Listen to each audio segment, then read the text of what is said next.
दिल्ली में बीजेपी की 27 साल बाद वापसी हुई तो है, लेकिन ये वापसी इतनी आसान नहीं थी। बहुत मेहनत, राजनीति, स्ट्रेटेजीज की वजह से मुमकिन हो पाया। एक तरह से साम दाम दंड भेद सब लगा दिया गया था। आपको तो याद ही होगा वो सारे वादे, 10 लाख तक के मुफ्त इलाज, 2500 रुपए प्रति माह महिलाओं को, और ऐसे न जाने कई सारे वादे। पर अब मौका है इसे पूरा करने का। क्या ये कर पाएंगे? नमस्कार दोस्तों, मैं आपका आर्यन गौरव स्वागत करता हूं हमारे आर्यन गौरव की इस मेन चैनल पे एंड उम्मीद करता हूं कि आपको ये हमारा सीरीज एवरी संडे वीडियो काफी अच्छा और काफी इंफॉर्मेटिव लगता होगा। तो अगर आप हमारे चैनल पे पहली बार आए हैं तो प्लीज जाके एक बार पहले की भी सारी वीडियोस देखिए, आपको बहुत कुछ जानकारियां प्राप्त होंगी। बीजेपी के लिए 27 साल का वनवास आसान नहीं था। बहुत मेहनत और कोशिश करने के बाद जाकर उन्हें यह हासिल हुआ है, और उससे भी ज्यादा श्रीमती रेखा गुप्ता जी के लिए ये टफ होने जा रहा है, क्योंकि मुख्यमंत्री होने के साथ साथ वित्त मंत्रालय भी उनके पास ही है। उनके किए हुए काम पे ही डिपेंड करेगा अगले चुनाव वो जीत पाएंगे या फिर से एक बार दोबारा से वो वनवास के लिए निकल जाएंगे। पिछले कुछ महीनों में मैंने लगातार रेखा गुप्ता जी और दिल्ली इलेक्शन पे 3-4 वीडियो बनाए, जिसे लेकर आपके दिमाग में ऐसा हो रहा हो कि मैं तो बिल्कुल इनके पीछे पड़ गया हूँ। तो मैं आपको पहले क्लियर कर देना चाहता हूँ कि ऐसा कुछ भी नहीं है। जस्ट मैं अपना थॉट आपके सामने शेयर करता हूँ एंड ये भी उम्मीद करता हूँ कि आप कमेंट बॉक्स में जाके आप अपने खुद के थॉट्स और ओपिनियन शेयर करो। आज का ये वीडियो एक ऐसे टॉपिक पे हो रहा है जिसपे किसी भी राज्य, किसी भी कंपनी और किसी भी देश का अगला आने वाला पूरा साल डिपेंड करता है। जी हाँ, आज हम बात करेंगे बजट 2025 दिल्ली की, जो कि हाल ही में माननीय मुख्यमंत्री श्रीमती रेखा गुप्ता जी ने पेश करा है, जिसमें कि उन्होंने 1 लाख करोड़ से भी ज्यादा का हिसाब सामने लाया। और ये काफी ज्यादा शॉकिंग था, क्योंकि आज तक के पूरे दिल्ली के हिस्ट्री में कभी नहीं हुआ था, और ये सबसे बड़ा बजट इस बार श्रीमती रेखा गुप्ता जी ने पेश करा। तो एक बार नजर डालते हैं क्या है इसके प्लान और कहाँ खर्च होंगे ये पूरे पैसे। लेकिन उससे पहले आपको वीडियो लाइक करके, चैनल सब्सक्राइब करके एंड कुछ अच्छा सा कमेंट देना है, जिससे मैं मोटिवेटेड रहूं। एंड मैं आपको ये भी बताना चाहता हूँ कि मेरा इस मेन चैनल के अलावा ब्लॉग चैनल भी है और क्लिप्स चैनल भी है, जिसके लिंक्स डिस्क्रिप्शन में भी है। तो आप जाकर वहां देखिए, मैं काफी अच्छे तरीके से वहां पे भी ब्लॉग्स और वीडियोस डालता हूं। एंड अभी फिलहाल हमारा एक 30 डेज 30 प्लेसेस चैलेंज भी चल रहा है, जिसमें हम हाल में ही राष्ट्रपति भवन होके आए हैं, जो कि बहुत अच्छे तरीके से आपने सारी चीजों को दिखाया है एंड लोगों ने बहुत सपोर्ट करा है उस वीडियो पे। तो आप भी जाइए और देखिए, ऊपर आई बटन पे उसका लिंक आ रहा होगा। लेकिन इस वीडियो को पूरा देखने के बाद इस बार का दिल्ली सरकार का बजट ऐतिहासिक है। 1 लाख करोड़ रुपए का प्रस्तावित किया गया है।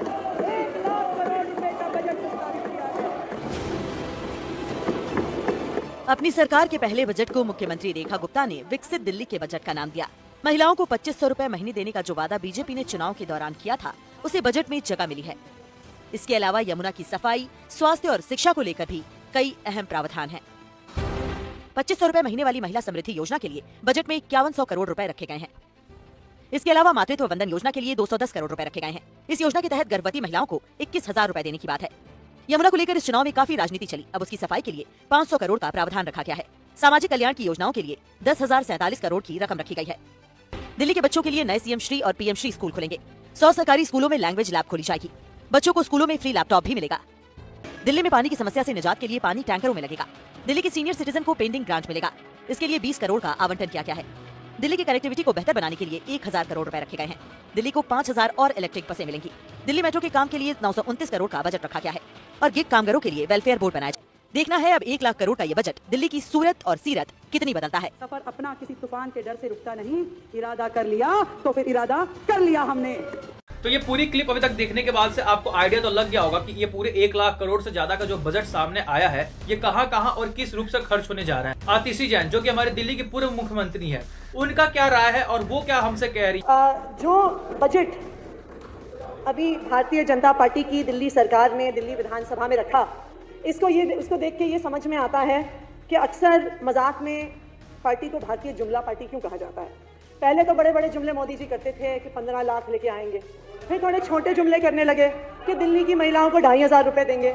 लेकिन इस बार भारतीय जनता पार्टी ने एक नई शुरुआत करी। सिर्फ वादों में जुमले नहीं किए, उस पर तो मैं आई जाऊंगी बाद में।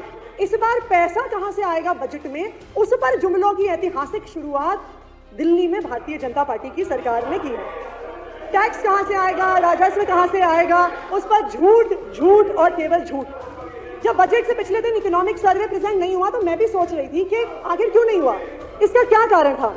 यह आपकी बात सही है आशीष जी कि उसमें संविधान में नहीं लिखा कि आपको इकोनॉमिक सर्वे प्रस्तुत करना है, लेकिन 1951 से बजट में इकोनॉमिक सर्वे की शुरुआत हो गई। 1964 से उसको अलग डॉक्यूमेंट बना के 51 से 64 तक वो बजट का हिस्सा होता था। 64 के बाद से उसको बजट से पिछले दिन प्रस्तुत किया जाता था। क्यों? क्योंकि जो इकोनॉमिक सर्वे होता है वो इकोनॉमी के ट्रेंड्स बताता है कि रियल एस्टेट सेक्टर कैसे बढ़ेगा, सर्विस सेक्टर कैसे बढ़ेगा, व्यापार कैसे बढ़ेगा।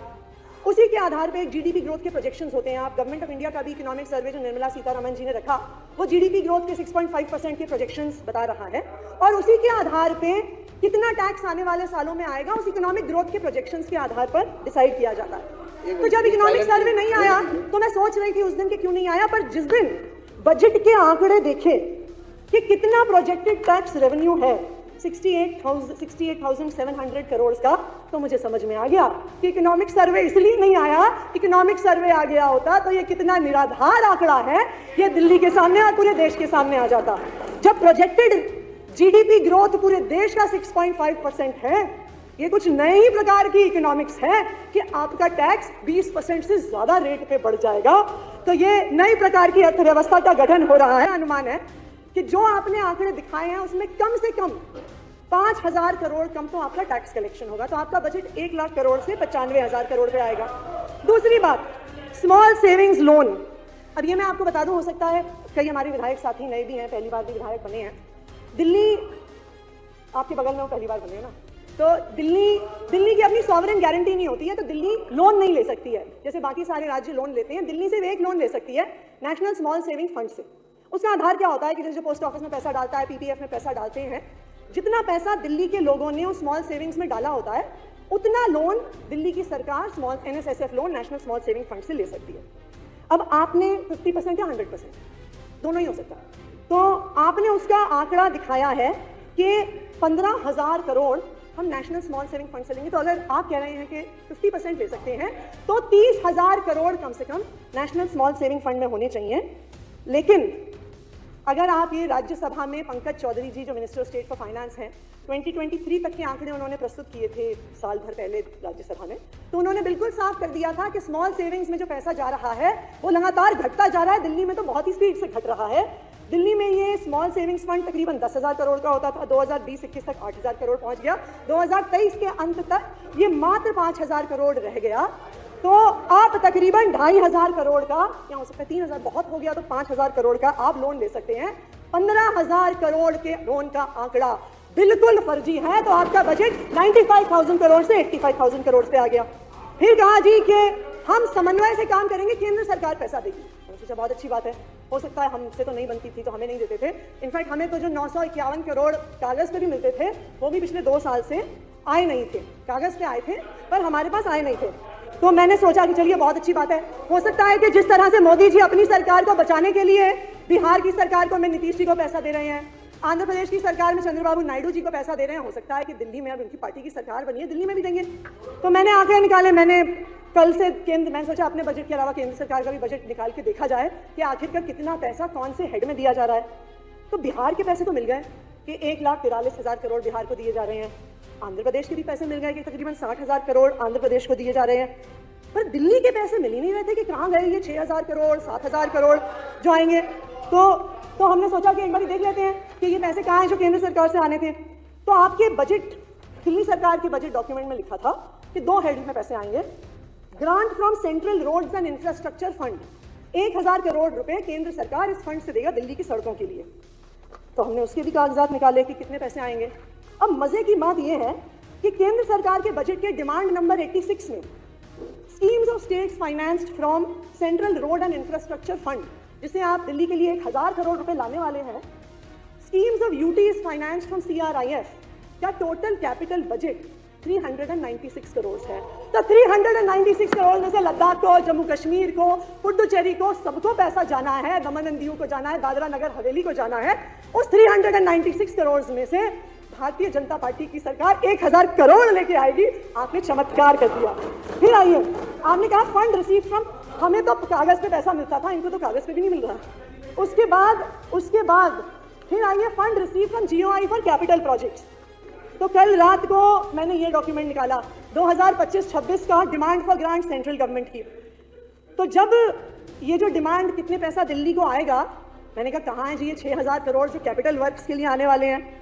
मैंने एक डॉक्यूमेंट निकाला, दूसरा निकाला, दिल्ली को मैं आपको बताना चाहूंगी, उतना ही 951 करोड़ आज भी केंद्र सरकार के बजट में है। कोई 6000 करोड़ नहीं आने वाला है। सारे विधायक भारतीय जनता पार्टी के भी सुन लें, दिल्ली के लोग भी सुन लें, बजट में कहीं पर भी 6000 करोड़ का कैपिटल फंड का कहीं भी एक शब्द नहीं है।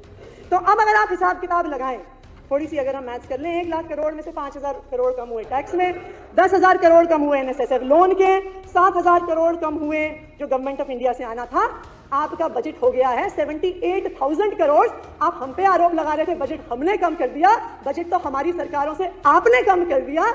ये दिल्ली की जनता को पता होना चाहिए।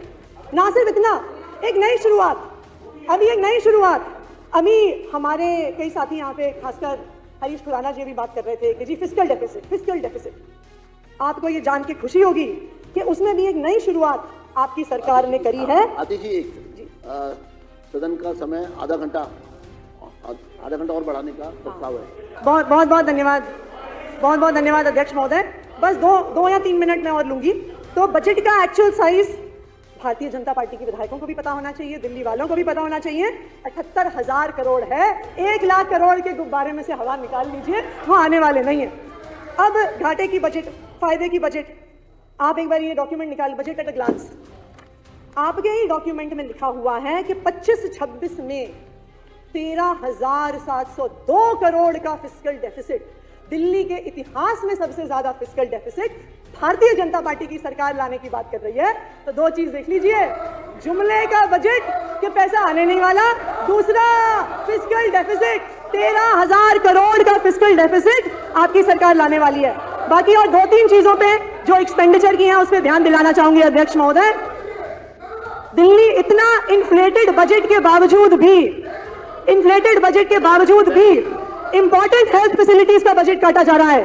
दिल्ली कैंसर इंस्टीट्यूट, चाचा नेहरू अस्पताल, मौलाना आजाद मेडिकल कॉलेज, आचार्य भिक्षु हॉस्पिटल, लाल बहादुर शास्त्री हॉस्पिटल, गुरु गोविंद सिंह हॉस्पिटल का बजट 65 करोड़ रुपए से कम कर दिया गया। आचार्य भिक्षु तो आपकी विधानसभा में है। हेल्थ मिनिस्टर साहब कह रहे थे हम कैट्स एम्बुलेंसेज लेके आएंगे, जल्द से जल्द लेके आएंगे। उनको पता नहीं था कि मुख्यमंत्री महोदया ने उनकी कैट्स एम्बुलेंस का भी बजट 25 करोड़ से काट दिया है। क्या लेके आएंगे वो जल्द से जल्द। अनऑथराइज कॉलोनीज, कई विधायक यहाँ पे अनऑथराइज कॉलोनीज के मुद्दे पे बात कर रहे थे। पिछले साल की तुलना में 500 करोड़ बजट कम हुआ है अनऑथराइज कॉलोनीज में, गलियां बनने के लिए, सीवर लाइन डलने के लिए, पानी की लाइनें डलने के लिए। स्पोर्ट्स पर्सन्स को मिलने वाले इंसेंटिव्स, जो हमारे स्कूल में पढ़ने वाले बच्चे जो स्पोर्ट्स में आगे बढ़ते हैं, जो मेडल्स लेके आते हैं वो आगे बढ़ते हैं, स्पोर्ट्स पर्सन्स की स्कीम्स को 30 करोड़ से कम कर दिया गया है। आप बात करते हैं अंत्योदय की, डिसेबिलिटी पेंशन, दिव्यांगजनों की पेंशन का जो आपने अलॉटमेंट रखा है वो पिछले साल से 35 करोड़ कम है। आंगनवाड़ी में मिलने वाला सप्लीमेंट्री न्यूट्रिशन जो महिलाएं अपने घर लेके आती हैं, उसका आपने 100 करोड़ का बजट काट दिया है। ये किया है भारतीय जनता पार्टी ने। अंत्योदय की बात करते हैं, जो बच्चे बेघर होते हैं, बेसहारा होते हैं, जिनके लिए चिल्ड्रंस होम्स बनाए जाते हैं, जिनके लिए CWCs बनाई जाती हैं, उन होम्स का बजट, उन बेसहारा बच्चों का बजट आपने 100 करोड़ कम कर दिया है। अंत्योदय की बात करते हैं आप। भारतीय जनता पार्टी ने इस बार बजट में इतिहास रचा है, बिल्कुल रचा है। जुमलों की एक नई शुरुआत। इतिहास में इस देश के पहली बार ऐसा हुआ है कि पैसे कितने आएंगे उसमें झूठ बोला जा रहा है। ये तो झूठ 1 महीने में, 1 साल में पकड़ा जाना है, फिर भी बोला जा रहा है। 78,000 करोड़ के बजट को 1 लाख का बताया जा रहा है, घाटे का बजट लाया जा रहा है, और जो मूलभूत सुविधाएं दिल्ली वालों को शिक्षा की, स्वास्थ्य की, चिल्ड्रंस होम्स की, आंगनवाड़ी में खाने की मिल रही थी, उनका खात्मा किया जा रहा है। यह है भारतीय जनता पार्टी का बजट। ये सारी चीजें देखने के बाद से अब तो मैं खुद कंफ्यूज हो गया हूँ कि अभी जो श्रीमती रेखा गुप्ता जी ने पेश करा है एंड जैसा हमें आतिशी जैन जी बता रही हैं, इन दोनों में सच क्या है ये आने वाले हमें टाइम में पता चलेगा। एक बार बीजेपी वर्सेस आपकी पॉलिटिकल सिचुएशन को साइड करके एक बार हम जेन्युइनली कंपेयर करते हैं कि आखिर क्या डिफरेंस है आपके बजट में, जब आपकी सरकार थी तो जो उन्होंने बजट सामने लाया था, और अभी बीजेपी की सरकार है और वो जो अभी बजट सामने लेके आए हैं, दोनों में डिफरेंस क्या है। तो जैसा कि आपके सामने स्क्रीन पर आपको दिख रहा है, एक तरफ है आप बजट 2024-25 और साथ ही बगल में है बीजेपी बजट 2025-26। तो सबसे पहले हम बात करते हैं एजुकेशन सेक्टर के बारे में। तो जैसा कि आप देख पा रहे हो, आपने 2024-25 में 16,396 करोड़ रुपए अलॉट करा एजुकेशन के लिए, जबकि बीजेपी बजट 2025-26 में इन्होंने अलग अलग तरीके से हमारे इस एजुकेशन सेक्टर में पैसे डालने की बात की है, जैसे कि 100 crore rupees for establishment of new CM Shri schools के लिए, 750 crore rupees for free laptops to student, 100 crore for new computer labs and smart classes and Narela to become educational hub. तो ऐसे अलग अलग तरीके से बीजेपी ने अपने 2025-26 के बजट में एजुकेशन सेक्टर को इस तरीके से पैसे अलॉट कर। और आगे बढ़ते हैं और अब बात करते हैं हेल्थ सेक्टर के बारे में। तो जैसा कि आप स्क्रीन पे देख पा रहे हैं, आपके बजट में उन्होंने 8,685 करोड़ रुपए अलॉट करा था हेल्थ सेक्टर के लिए, जबकि बीजेपी ने मात्र 6,874 करोड़ एलोकेट करा है हेल्थ सेक्टर के लिए। थोड़ा और आगे चलते हैं। अब है पॉइंट नंबर 3, जिसमें 2,000 करोड़ रुपए आपने अलॉट करा था मुख्यमंत्री महिला सम्मान योजना के लिए। एंड बीजेपी ने अपने बजट में 5100 करोड़ रुपए अलॉट करा है महिला समृद्धि योजना, जिसमें उन्होंने बोला था कि हर महिला को 2500 रुपए देंगे प्रति माह। आम आदमी पार्टी ने 3,442 करोड़ रुपए वाटर एंड सैनिटेशन के लिए करा था खर्च, जबकि बीजेपी ने इस बार 9,000 करोड़ रुपए एलोकेट करा है पानी और सारी चीजों को लेके, और शायद इसमें यमुना की सफाई भी इंक्लूडेड है। थोड़ा और जानने की कोशिश करते हैं कि और कैसे कैसे पैसे खर्च होंगे। जैसे कि आपने अपने टाइम पे 6,865 करोड़ एलोकेट करा था ट्रांसपोर्ट सेक्टर के लिए, बीजेपी ने 13,000 करोड़ रुपए एलोकेट करा है ट्रांसपोर्ट सेक्टर के लिए, और आपके टाइम पे 2500 रुपए पेंशन मिलता था दिव्यांगजनों को, जो कि बीजेपी ने 3,000 रुपए एलोकेट करा है दिव्यांगजनों के लिए प्रति माह के हिसाब। एंड ऐसे ही बीजेपी ने पॉल्यूशन को देखते हुए 300 करोड़ रुपए एलोकेट करा है। तो जैसा कि आप देख पा रहे हो, डिफरेंस काफी साफ है। बहुत सारी चीजों में आपने पैसे घटाए हैं तो बीजेपी ने उसमें बढ़ाया है, और बीजेपी ने किसी चीज में घटाया है जहां आपने पहले ज्यादा पैसा खर्च कर रखे हैं। तो अब देखना ये है कि आने वाले टाइम में आखिर क्या होता है इसका रिजल्ट, जो इतने पैसे खर्च होने जा रहे हैं। सबसे पहली बात तो ये है कि पैसे आएंगे कैसे, क्योंकि आतिशी जी ने तो बोल दिया कि हमारे दिल्ली सरकार का राजस्व है ही नहीं, मतलब ट्रेजरी में हमारे पास इतने पैसे है ही नहीं। तो सबसे पहला जो चैलेंज है वो श्रीमती रेखा गुप्ता जी के लिए है कि वो इतने सारे पैसे लेके कहां से आएंगी इन्वेस्ट करने के लिए, हमारे दिल्ली में लगाने के लिए।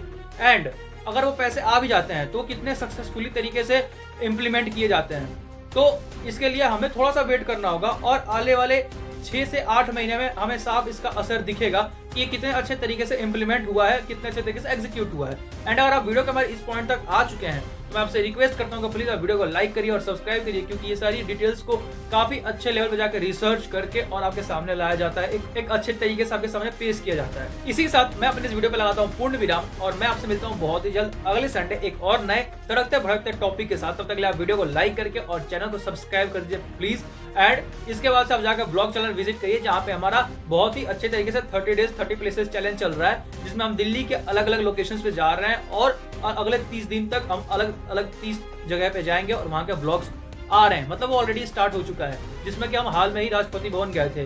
तो प्लीज आइए फटाफट से देखो। एंड मैं चलता हूँ, bye bye guys, see you soon.